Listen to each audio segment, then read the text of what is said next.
네, 여러분 안녕하세요. 백준수입니다. 상하이.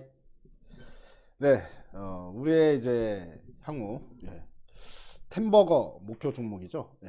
에스테팜이 이제 14% 급등세가 나타났는데요. 오늘 에스테팜과 관련된 너무 긍정적인 소식들이 여러 가지 나온 게 있습니다. 그래서 오늘은 에스테팜에 대한 이제 리뷰를 좀 진행을 해보겠습니다. 대장암 신약이 또 부각되는 모습이었고요. 그리고 우량기업부로 또 지정이 됐습니다. 그리고 증권사 매수 추천 리포트가 본물이 이뤘는데 오늘만 해도 오늘하고 이제 지난주 말 해가지고 나온 리포트 숫자가 이제 5개 정도가 돼요. 그래서 왜 갑자기 에스티팜에 대해서 이런 리포트가 막 쏟아져 나오느냐 라는 부분인데, 그거는 이제 지난주 금요일 날 실적 발표를 했거든요. 그 실적에 대한 코멘트 겸 그 다음에 이제 에스티팜을 다시 한번 점검해보는 뭐 그런 리포트들이었다라고 보시면 될 것 같습니다.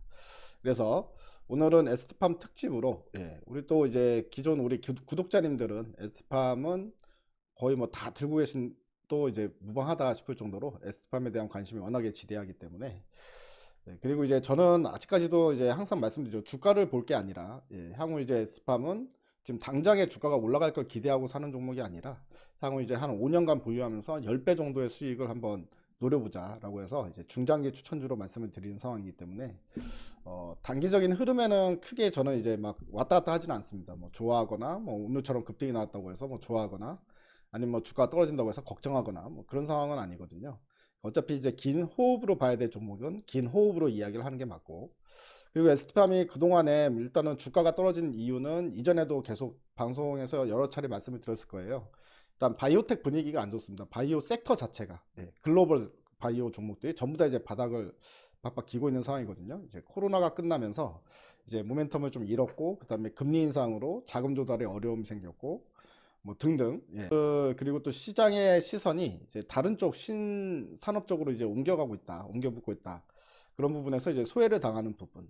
뭐 여러 가지 이유들이 있을 수 있는데요. 어쨌든 뭐 전체적으로 에스팜이 문제가 있어서 주가가 하락을 한 게 아니다라고 이제 여러 차례 말씀을 드렸었잖아요. 근데 뭐 그럼에도 불구하고 이런 호재성 내용들이 계속 축적이 되다 보면 어느 순간 터질 종목은 터질 수밖에 없다라고 생각하고 있습니다. 그래서 에스팜은 이제 상당히 좀 안정적인 또 바이오 종목이기 때문에 여러 가지 이제 바이오 섹터가 처한 환경 어려움에서 이제 벗어날 수 있는 그런 종목이다 생각을 하고 있고요. 아무튼 에스팜에 대한 이야기를 오늘은 특집으로 좀 이야기를 진행해 보도록 하겠습니다. 나온 기사들 좀 그냥 그냥 러프하게 같이 한번 살펴보시죠. 네, 그리고 이제 무료 문자 신청은 이제 010-3886-1564입니다. 여러 차례 안내를 드렸는데요. 아직까지 무료 문자 신청 안 하신 분들은 이제 010-3886-1564 저 번호로 이제 문자 신청이라고 문자만 한 통 보내주시면 됩니다. 그러면 이제 저희 쪽 회사에서 이제 여러분들 번호를 등록을 해서요, 이제 무료 문자로 보내드리게 되는데, 증권머니 TV라는 이제 이름으로 문자가 나가니까 참고하시고, 장중에 이제 좀 이제 트레이딩 관점에서 볼 수 있는 종목들 위주로 보내드려요. 이제 중장기 관점에서 좋은 종목은 제가 유튜브를 통해서 소개를 드리고, 그날그날 이제 상황 보고 이슈 보고 뉴스 보면서 그날그날 트레이딩 관점으로, 또는 이제 뭐 그날 파는 게 아니더라도 일단은 조만간 좀 급등 파동이 나올 수 있을 만한 여지가 있을 것 같다 싶은 종목들은 이제 무료 문자로 보내드리고 있기 때문에요. 보시면서 여러분들 참고하시면 좋을 것 같습니다. 자, 그러면 에스팜에 대한 이야기, 어떤 이야기 나왔는지 보기 전에 주가를 한번 봐야죠. 기분 좋게. 바닥권이었죠. 완전 바닥권에서 오늘 강한 급등 파동이 나왔는데요. 이제 오늘 14% 급등 나왔습니다. 8만 원에서 한 번에 이제 9만 원까지 가면서 9만 원을 지켜내면서 마감을 했거든요. 상당히 강하게 마감을 했습니다. 보통 보면은 이제 9만 원이 1차 저항 라인으로 작용을 해요.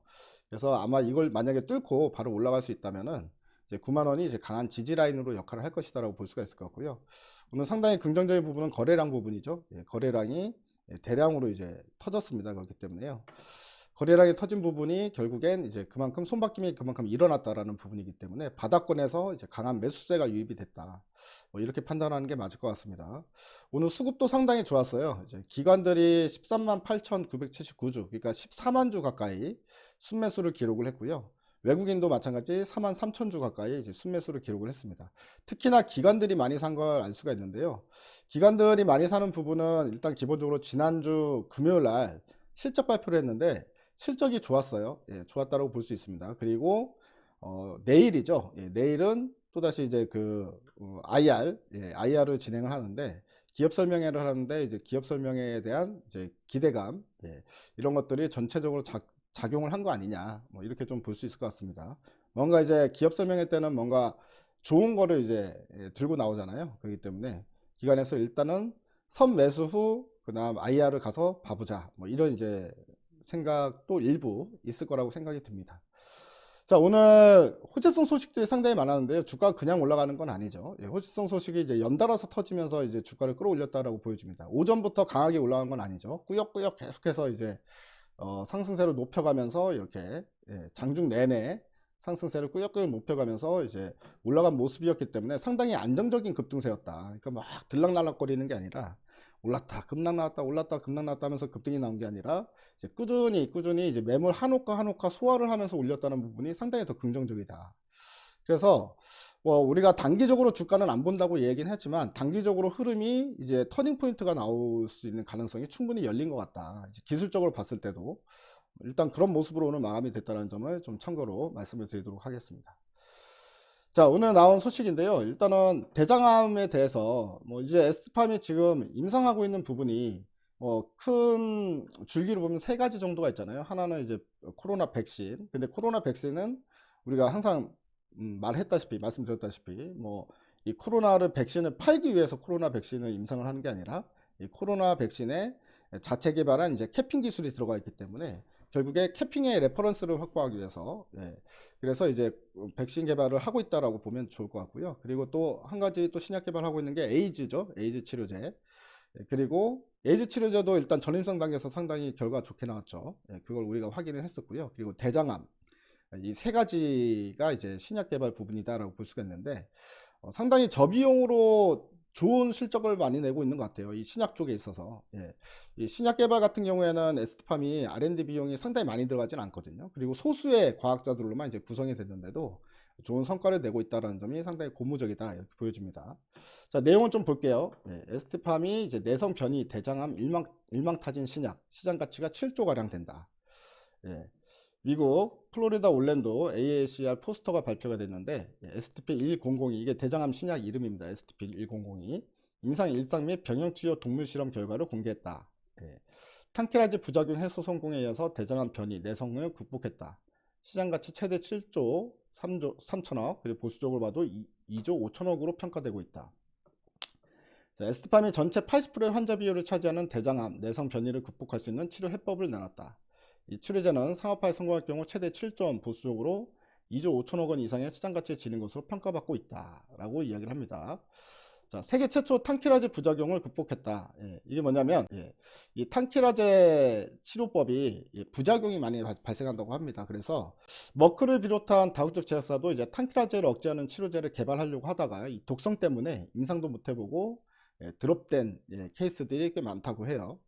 그 때문에 이 탄키라제 억제제를 그러니까 대체할 수 있는 게 지금 현재 에스트팜에서 개발하고 있는 대장암 신약이다라고 생각하면 좋을 것 같습니다. 자, 그리고 자, 에스트팜이 STP-100이 임상 일상에서 안전성을 확인했다. 그리고 MEK 억제제 병용 투여 동물 실험에서는 대장암 내성 변이에 대한 치료 대안까지도 제시를 했다. 그래서 이 같은 결과를 종합해서 STP-100 플러스 MEK 억제제 병용 투여 임상 이상을 진행할 계획이 있다. 이 치료제가 개발에 성공한다면 시장 가치는 수조 원에 이를 전망이다. 대장암 치료제 시장은 국내 6,600억 원 시장 규모고요. 글로벌로 보시면 9조 2천억 원에 달하는 것으로 알려졌다. 단순 계산으로도 STP-100의 최대 시장 가치는 현재 기준으로도 7조 3,600억 원에 이르는 것이다. 그래서 시장 여건을 고려해서 보수적으로 봐도 2조 5천억 수준으로 추산이 된다. 그리고 기존 치료제와 달리 경구제로 개발이 됐다. 그러니까 이제 알약으로 개발이 됐다는 얘기죠. 그래서 가격도 싸고 복용 편의성이 높기 때문에 빠른 시장 침투, 만약에 이제 임상 성공을 한다면 빠른 시장 침투가 예상이 된다. 뭐 이런 내용입니다. 그래서 상당히 이제 긍정적인 소식이 있었고요. 그래서 오늘 주가 상승에 일단 오전에 장출발 전에 이 뉴스가 나왔는데 이걸로 일단은 뭐 어느 정도는 상승을 일으켰습니다. 그리고 또 추가적으로 또 호재성 소식이 있었는데요. 안국약품 진양제약 에스트팜이 세 기업이 우량기업부로 지정이 됐습니다. 이렇게 세 개 종목이 지정이 됐는데 세 개 회사 모두 지난해 실적이 전년 대비 성장했다. 그리고 자기자본 규모나 영업실적 등에 따른 정기소속부 변화에서 고래소는 일정 기준에 따라서 우량기업부, 벤처기업부, 기술성장기업부, 중견기업부 등으로 소속부를 나누는데 소속부는 이제 기업 간 등급보다는 특징을 알려주기 위한 장치로 보면 된다. 예. 그리고 투자자를 보호하기 위한 정보 확대입니다. 여기서 에스트팜 벤처기업부에서 우량기업부로 승진을 한 거죠. 어떻게 보면 우리는 승진으로 표현을 합니다. 자기 자본 700억 원 이상이고 자본 잠식도 없고 당기순이익이 최근 3년 평균 30억 원 이상, 매출액 최근 3년 평균 500억 원 이상을 달성을 했다. 이런 내용이 있었습니다. 자, 그리고 에스트팜이 오늘 여기서 끝난 게 아니라요. 증권사 리포트가 상당히 많이 나왔다고 했잖아요. 그래서 어떤 증권사에서 어떤 이야기를 했는지를 간략하게 한 번씩 보도록 하겠습니다. DBG 금융그룹에서 이제 5월 2일 에스트팜 나왔는데요. 목표 주가는 11만원으로 제시를 했습니다. RNA 기반 중장기적 성장이 기대된다. 마진율 높은 RNA 매출 비중이 증가하고 있다. 그래서 이게 첫 번째는 지난주 금요일날 나온 이제 실적에 대한 이야기를 했는데요. 어쨌든 실적이 연간으로 따졌을 때 이제 590% 이제 매출이 증가했다. 뭐 이런 소식이었습니다. 그래서 연결 기준 매출액 506억 원. 그래서 컨센서스 매출액 588억 원. 이거는 이제 하회를 하는 모습이었지만 어쨌든 이제 계속해서 성장을 해나가고 있다라는 부분 나왔고요. 그리고 올리고핵산의 상업화 및 PPQ 물량 추가 수주가 기대된다는 부분인데 이 PPQ라는 게 뭐냐면 상업화 바로 직전에 그 상업화 규모의 시험 생산하는 물량입니다. 시험 생산 물량인데 실제 상업화돼서 물량 나가는 것보다는 약간 규모가 작고 하지만 임상보다는 규모가 큰 물량이다 라고 보시면 될 것 같습니다. 그래서 이 물량이 추가 수주가 기대된다는 부분인데 이 부분을 읽어볼게요. 23년 전체 매출은 2647억 원으로 예상되고 올리고핵산 매출 그중에 이제 올리고핵산은 1556억 원, 영업이익은 227억 원으로 예상된다 라고 이제 이야기를 합니다. 근데 제가 봤을 때는 에스트팜 잘하면 전 300억도 영업이익 300억도 갈 수 있을 거라고 생각을 하는데요. 일단은 매출이 커질수록 마진율도 높아진다라고 보고 있고 첫 번째 이유가, 두 번째는 렉비오 있잖아요. 노바티스 렉비오가 판매가 호조세를 보이고 있다는 소식이 있었어요. 그렇기 때문에 지금 렉비오에 나가는 물량이 이제 그 노바티스 쪽에서 소진이 되면 추가 수주가 나올 가능성도 있죠. 그렇기 때문에 매출 생각보다 이제 수주가 생각보다 더 나올 가능성도 있다, 이렇게 좀 생각을 하고 있습니다. 아무튼 이제 여기 DBG에서는 좀 약간 보수적으로 보고 있는 듯한 느낌이 좀 들었고요. 이와 더불어서 이제 글로벌 삼상 진입 신약이 이제 몇 가지 있다라는 건데요. 심혈관 질환 치료제는 2024년 말에 출시 목표, 그다음 동맥경화증 치료제는 25년에 출시 목표, 피형 간염제 치료제도 25년에 출시 목표, 임상 성공 시 이제 PPQ 물량에 대한 추가 수주가 기대된다라고 이야기를 하고 있습니다. 그래서 중장기적 성장을 위해서 RNA 관련 R&D 투자를 지속하고 있고 mRNA 수출 시점에서 주가의 리레이팅이 가능한 전망이다. 그리고 스마트 LNP 자체 개발 LNP는 이제 연내 국내 특허 등록이 기대되고 있고 해당 기술을 적용한 이제 코로나 백신이 국내 일상을 진행 중에 있다. 그래서 미국 자회사 버나젠도 해당 기술과 스마트캡 기술을 적용한 하트랜드 바이러스 mRNA 백신을 미국 질병청하고 공동으로 개발 중에 있다. 그래서 이러한 임상 사례 확보와 함께 동사의 mRNA 기술 수출 가능성이 증가할 것이다 라고 이야기를 하는 부분이었습니다. 자, 한국투자증권입니다. 이것도 이제 오늘 5월 2일자로 이제 리포트가 나왔고요. 매출은 증가했고 원가율은 감소됐다. 그래서 이제 긍정적인 실적을 발표했다라고 1분기 리뷰를 하는 모습이었습니다. 모두 컨센서스 대비는 하회했다. 하지만 이제 투자 의견 매수 목표 주가는 유지한다. 시장에 우려했던 원가율 증가에 따른 수익성 악화 우려가 해소됐다. 그리고 mRNA 등 고마진 제품 매출 및 올리고뉴클레오타이드 생산 효율 증가가 가시화되고 있는 상황이다. 당분간 연결자회사는 R&D에 집중하면서 실적 개선은 쉽지 않을 것으로 전망되지만 1분기에만 올리고뉴클레오타이드 수주 금액이 1183억 원 달성 등 본업에서 매출 증가가 이어질 것이다. 마찬가지 목표 주가 11만원 제시를 했네요. 자, 그리고 또 나왔습니다. 유안타 증권 1분기에서 확인한 건 견조한 올리고 성장을 또 확인했다. 그러니까 1분기에 대한 평가는 대체적으로 나쁘지 않은 것 같아요, 증권사들이. 그리고 mRNA 사업도 본격화되고 있다라는 부분인데요. mRNA 의약품의 주요 원료인 LNP용 지질 매출, 그 다음에 CDMO 사업의 매출이 발생하기 시작하고 있다. 그리고 올리고 CDMO에 이은 신규 성장 모멘텀이 될 것이다. 동사 스마트 캐핑 기술하고 그 다음에 LNP 기술, 이 두 가지 기술들이 현재 플랫폼 기술을 보유하고 있는데, 현재 국내 2개사하고 15공 규모의 mRNA CDMO 계약을 체결할 것으로 예상되고 있다라는 부분입니다. 그래서 이제 우리가 이제 항상 이야기하는 이제 올리고 핵산뿐만이 아니라 에스팜이 자체적으로 보유하고 있는 이제 LNP나 캐핑까지도 매출이 올라오기 시작하면요, 이건 뭐 대박이죠. 우리가 생각한 건 올리고 매출만 잘 올라도 실적이 엄청 크게 증가하고 주가도 많이 올라갈 거라 생각하는데, 여기서 이제 캐핑하고 LNP까지 터져주면요, 이거는 뭐 게임 끝이라고 할 수 있습니다. 여러분들 뭐 아시다시피 트라이링크 이 캐핑은 이제 트라이링크가 이제 전 세계 점유율 98%를 차지하잖아요. 그래서 그 회사만 이제 있다라고 볼 수 있는데, 그 회사 영업이익률이 78%에 달한다고 합니다. 그리고 제네반트, LNP 기술을 갖고 있는 이제 제네반트 같은 경우도 거의 이제 거기서 독점하잖아요. 그렇기 때문에 이익률도 높은 이유가 뭐겠습니까? 매출액이 상당히 많다라는 이야기고요. 그만큼 가격이 비싸다는 이야기예요.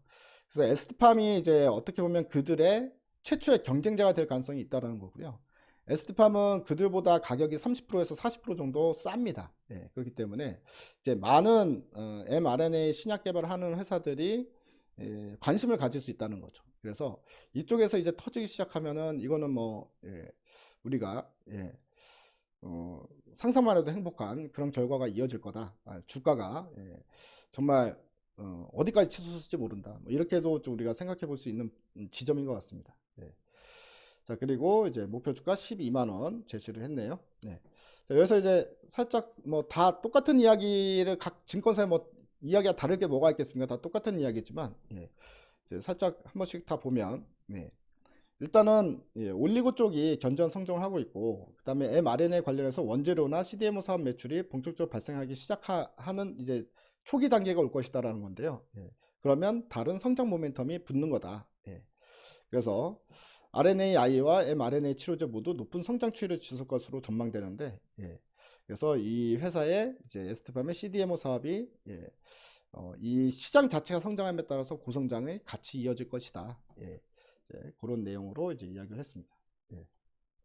끝이 없죠. 또 있습니다. 오늘 증권사 저 리포트 나온 게 또 다올 투자증권에서도 리포트가 나왔어요. 이제 5월 2일 마찬가지입니다. 본업 성장 확인 하반기가 기대된다.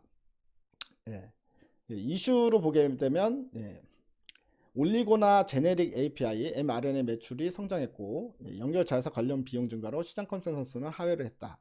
한마디로 자회사 쪽은 지금 여러분들 크게 걱정하실 필요 없는 게, 자회사가 적자니까 실적 까먹는다 이렇게 생각하실 수 있잖아요. 근데 자회사 같은 경우에는 지금 열심히 R&D를 하고 있는 상황이에요. 신약 개발이나 뭐 이런 것들을 하고 있는 상황이고, 또 이제 그렇게 해서 우리가 긍정 소식들도 접할 수 있는 거 아닙니까? 뭐 에이즈 치료제에 관련된 이야기, 대장암 치료제에 관련된 이야기 등등. 그래서 그 부분이 다른 신약 개발 업체들보다 비용이 많이 들어가는 것도 아니고, 그렇기 때문에 저는 오히려 그들이 적자가 나온다고 해서 걱정할 게 아니라, 이제 오히려 이제 성장 모멘텀을 계속 하나씩 붙여주는 역할을 하고 있다. 자회사들이, 이제 미국 내 이제 신약 개발 자회사들이 있잖아요. 저는 그렇게 생각이 듭니다. 그리고 올해 이슈를 보게 되면 신규 수주 계약 증가, 그다음에 기존 파이프라인 임상 단계 진전에 따른 올리고 매출이 성장이 예상되고, mRNA 생산 증가가 예상된다. 라는 부분입니다.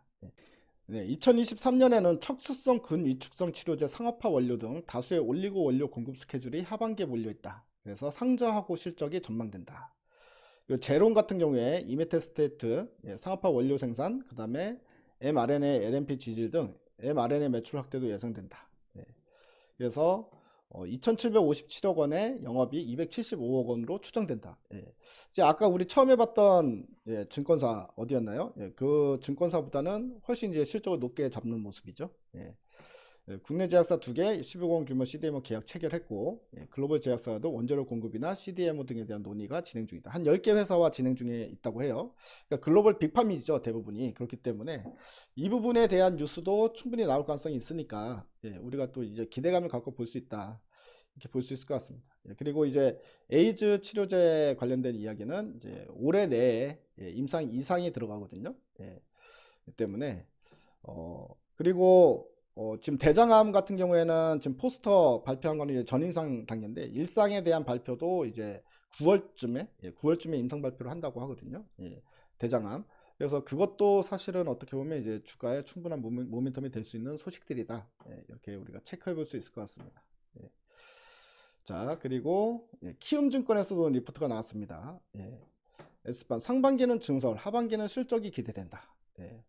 사실 이제 증설 소식이 나와도 S판 과거에 보게 되면 증설 소식 나올 때도 주가가 많이 탄력을 받고 올라갔었거든요.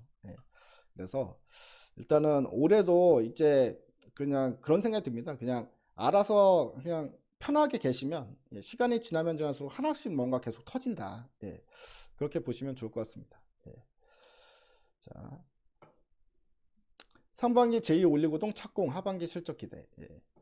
자, 1분기에만 올리고 수주를 1183억 원 기록했는데 이 중 올해 생산 추정 금액이 약 750억 원으로 보인다. 내년은 한 430억 원으로 이렇게 보여진다. 하반기로 갈수록 2024년에 대한 추가 신규 수주 소식이 기대된다.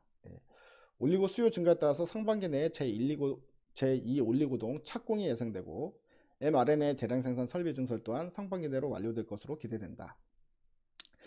그리고 7월에는 올리고 관련 생산 제품 이제 미국 FDA 실사가 예정되어 있기 때문에 승인 시 향후 상업화 공급 물량 확대로 인한 실적 개선 및 트랙 레코드가 견고해질 것으로 기대된다. 여기는 이제 매출액과 영업이익을 더 크게 잡았죠. 키움 같은 경우에 2,916억 원, 영업이익 303억 원이 전망된다.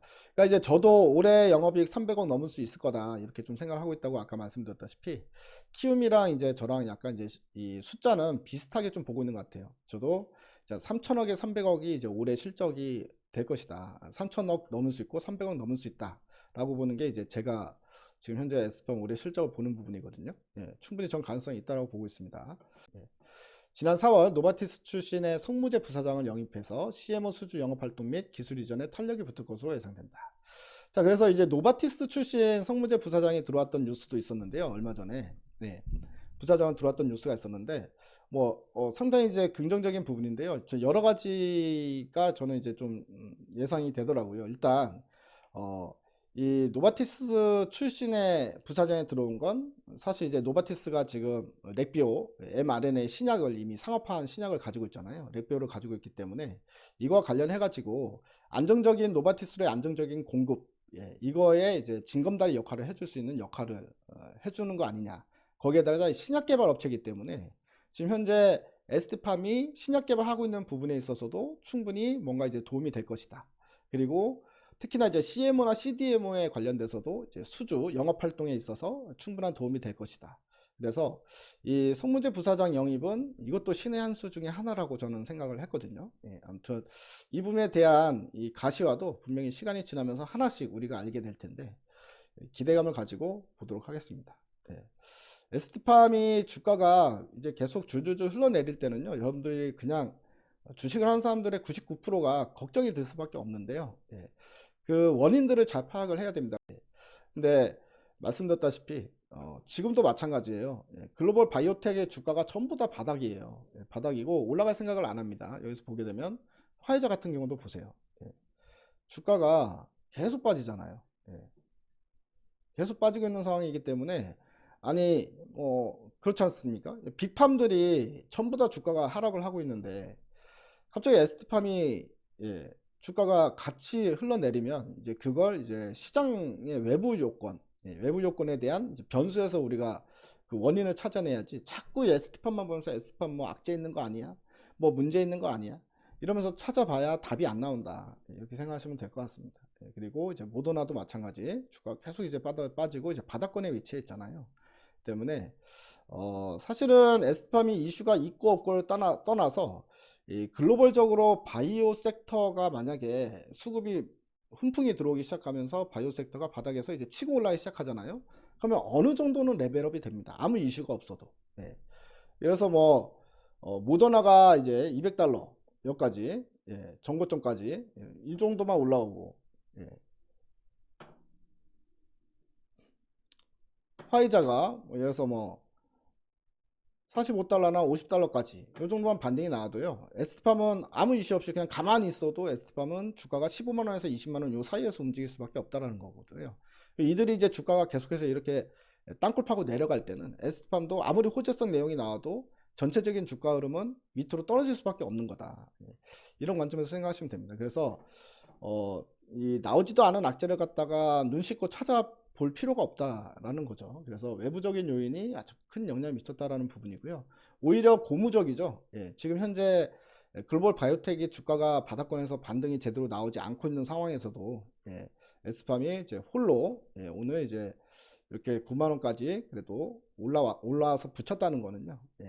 일단은 에스팜이 남들보다는 다른 바이오보다는 확실히 경쟁력이 있는 거다라고 보시면 좋을 것 같습니다. 그리고 수급이 들어오면 알아서 올라가게 되는 거고요. 그래서 뭐 에코프로 BM도 마찬가지로 지금은 에코프로 BM이 워낙에 잘 가니까 에코프로 형제들이 뭐 너도 나도 에코프로 다 알잖아요. 하지만 에코프로도 이 불과 몇 년 전까지만 하더라도 에스팜과 비슷한 흐름을 보였단 말이에요. 죽어도 안 가 바닥권에서. 근데 사실은 이런 회사들이 실적으로 즉 숫자로 성과를 내기까지는 시간이란 게 필요한 겁니다. 시간이란 걸 같이 투자해 주는 거죠. 우리는 이거를 그냥 주가를 사서 중장기 투자로 아무 의미 없이 들고 가는 게 아니라 이 회사가 매년마다 실적이 증가할 텐데 5년 후의 실적은 지금의 실적의 10배 이상 올라갈 수 있을 것이다. 뭐 1년 만에 10배 이상 올라갈 수는 없으니까요. 그 10배 이상의 규모가 커지는 매출의 사이즈가 커지는 부분이 결국에 시간이란 게 걸리는 거고 그 시간을 함께 투자하면 남들은 이제 주가 올라갈 때 따라붙어서 에코프로를 뭐 이제 30% 벌었니 50% 벌었니 이야기할 때 나는 에코프로 지금 10배 수익 중이야 라고 이야기할 수 있다는 건 그만큼 오래된 투자자가 얘기할 수 있다는 부분인 거죠. 그러니까 그런 부분들을 참고하시고 대신에 단 제가 말씀드리고 싶은 건 이거예요. 중장기 종목에 몰빵을 하면은 그걸 어떻게 견딥니까? 그렇죠? 그렇기 때문에 중장기 종목은 내 자산의 10%에서 20% 박아두고 나머지는 지금 현재 시장에서 트렌드를 쫓아가면서 계속 돈을 벌어야죠. 벌어 가면서 중장기 종목은 중장기 종목대로 보유를 하는 전략으로 가야 됩니다. 이렇게 너무 극단적으로 한 종목에 몰빵한다. 나는 S&P에 몰빵할 거야. 라고 하는 것도 저는 좋은 태도가 아니라고 생각을 합니다. 그러니까 이 부분도 모두도 참고하시면 좋을 것 같고요. 자, 무료 문자 신청은 010-3886-1564인데요. S&P팜 같이 중장기 종목은 중장기 종목대로 일정 부분, 내 시드머니의 일정 부분을 이렇게 들고 간다. 그리고 떨어질 때마다 오히려 적립식으로 계속 이제 월급 붓듯이 부어가면서 단가를 낮추고 물량을 확보해 가면서 간다. 이런 관점에서 보시고요.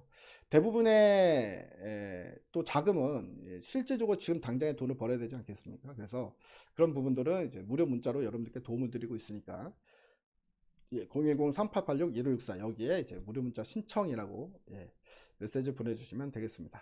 오늘은 ST팜에 대한 이야기를 진행을 해봤는데요. 여러분들 모두도 화이팅 하시고 ST팜으로 향후 몇 년 후에 우리 대박 한번 내보자고요. 모두 고생 많으셨습니다. 대박 나십시오. 대바이.